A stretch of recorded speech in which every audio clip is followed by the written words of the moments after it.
Pero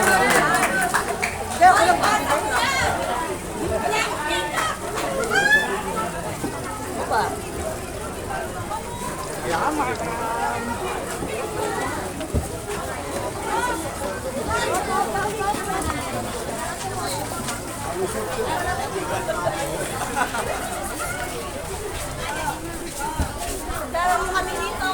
Kaya kami rito. Kailangan namin ng ano, sobre. Ha?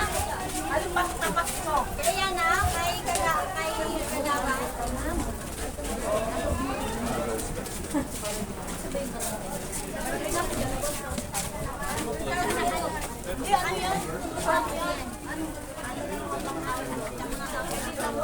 Binababayo ka na naman.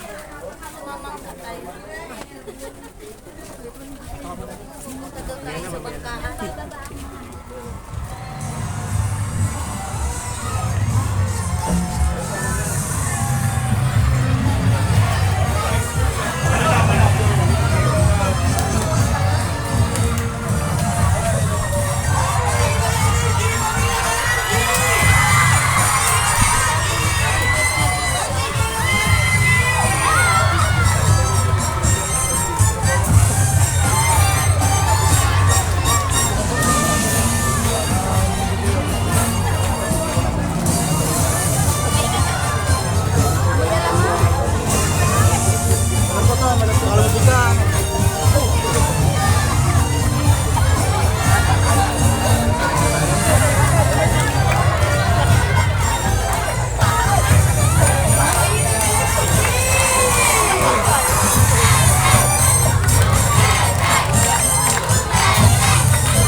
Maraming salamat sa inyo, mainit po nagpagtanggap sa ating mga panauhin. At syempre, ngayong umaga para bumati sa ating lahat at magbigay ng mensahe, palakpakan po natin ang taong nagpasimula ng pag-angat ng lungsod ng Navotas, ang ating pinakamamahal na Congressman Toby Chanco!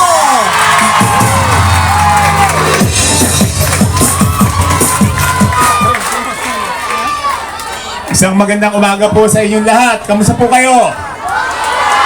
O sige, yung mga lokal na opisyal dito, hindi ko na ho babatiin. Hindi naman sila bisita dito. O diba? Siyempre, una natin babatiin, ito po, laging nagbibigay ho sa atin ng tulong sa AIX. Ang ating Secretary of DSWD, kaibigan po natin, kasabay kong naging Congressman, kasabay ni John Ray naging Mayor, Secretary Rex Gatchalian. At syempre po, ang susunod po ay pinsang buo po ng misis ko. No? Yan po, si Senadora, pinsang buo po yan ng misis ko. Kaya pareho pong maganda. O, di ba? Tsaka last week lang po, no, isang linggo lang na handito po siya sa sa sports complex, nabigay po siya ng scholarship sa 2,000 estudyante ng Navotas Polytechnic College.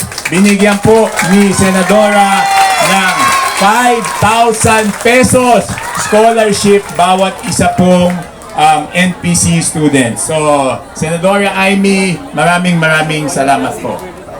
At syempre, ang ating panauhing pandangal, ang napakabait. Alam niyo, siya po lagi ang nagsasabi na gusto niyang bumalik dito.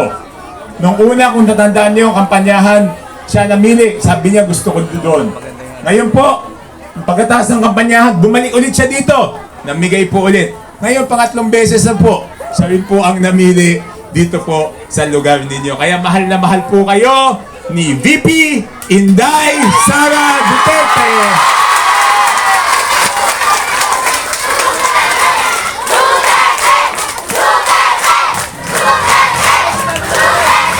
So sa lahat po ng ating panauhin, ako po ay taos-pusong nagpapasalamat sa inyo pong pagbisita dito sa aming syudad ng Navotas at dito po sa Barangay Tangos North. Maraming salamat po sa inyong lahat. Ayan, maraming salamat po, Congressman. At syempre ngayon naman pakinggan natin ang super ate ng Pilipinas, Senator Amy Marcos! Ay, magandang umaga po sa inyong lahat. Naku, talaga naman. Kumusta na kayo rito sa Barangay Tangos Norte? Ayan. Alam ba ninyo na dati-rate, panay ang punta ko rito, dumadaan dito sa Alamangan at amoy bagoong enjoy po ako pagkat Ilocana ako eh. Alam mo naman, paborito namin, maalat lahat. Ayan. Kaya bago lahat, ang super suki ng Navotas, Vice President Inday Sara Duterte. Nakapag-asawa yan ng Ilocano, kaya palagay ko, mahilig masyado sa alamang. Ang bagoong na galing dito sa Navotas at dito sa ating Barangay Tangos Norte.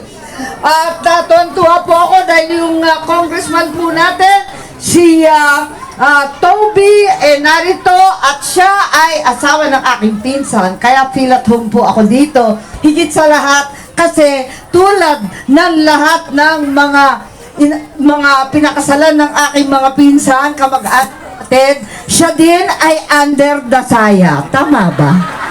Admitido. Ganon. Ganon talaga ang buhay. Si Secretary Rex Gatchalian, DSWD. Nako ha. Tapos, ang ating minamahal na Mayor John Ray Chanco. Ang tanong, mamili kayo, sino ang pinakagwapo? Itaas, palakpakan, Secretary Rex Gatchalian, Congressman Toby Chanco, Mayor John Ray Chanco. Ay, mga sip-sip, bakit yung mayor ang pinalakpakan? Obvious, secretary. Halata kung sino yung mayor. Pero tuwan-tuwa ako na makapiling kayong lahat kasama ng ating COP Mario Cortez, ang kapitan natin Gigi Limbaro. Asan ka na? May kalabang ka? Ilan? Pangit? Pangit daw. Huwag na ninyo iboto. Sabay ganun, ano? Wala. Magpasalamat kayo sa akin kasi wala na akong ginawa kundi mag-extend ng mga term ng ating mga kapitan. Ayan, noong 2019, ang totoo, expired na yan. 2022, expired na ulit. Pinipilit ko na naman si Presidente Bongbong na i-extend na ulit. Sabi ni Bongbong, abuso ka na, ikatlo na yan. Kaya tuloy ang eleksyon sa October, sa Undas. Ayan. Pumapalakpak. Bakit? Mayor, bakit dito sa Navotas love nila yung eleksyon? Parang may marites pag-eleksyon. Kayo ha? Pero maraming salamat at dahil sa ating Vice President, meron tayong 500 food pack, 500 na laruan, 500 na school bag na may lamang supplies, at andyan ang Nutriban kasama ang champurado ng ating mga Nutriban mascot. Ayan.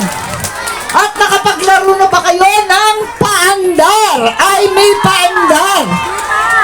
Sinong nanalo? May nanalo na? May jackpot na? Okay. Okay. Mabuhay ang mga botas! Mabuhay kayong lahat! Manalo tayong lahat sa ating barangay election, sa ating pinamimigay, higit sa lahat kay Vice President Inday Sara Duterte. Maraming salamat po!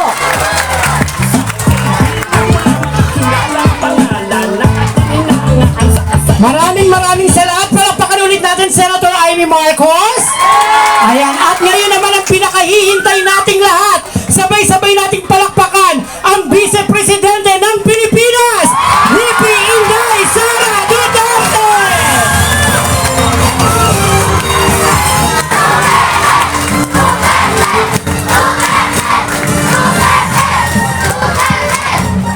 Maraming salamat. Please take your seats. Maraming salamat. Mayong buntag sa inyo ang tanan. Unahin ko muna ang aking mga pagbati sa atin pong Mayor John Ray, sa atin pong Congressman Toby Chanco, sa atin pong Secretary ng Department of Social Welfare and Development, Secretary Rex Gatchalian, sa akin pong kasama, si Senator Amy Marcos, sa atin pong Barangay Captain, at sa ating mga iba pang lokal na opisyal sa barangay at dito sa inyo sa Navotas. Nagpapasalamat po ako sa kanilang lahat dahil nagtulong-tulong po sila para magawa natin ang ating maliit na pagsama-sama ngayong umaga na ito para po makapagbigay ng mga regalo sa inyo dito sa Navotas. Unang-una po, ulitin ko, noong nakaraang taon, nagpasalamat na po ako, pero ulitin ko yung pagpapasalamat ko sa inyong lahat, sa tulong ninyo, sa suporta ninyo, sa kampanya ninyo, at sa boto ninyo sa akin nung nakaraang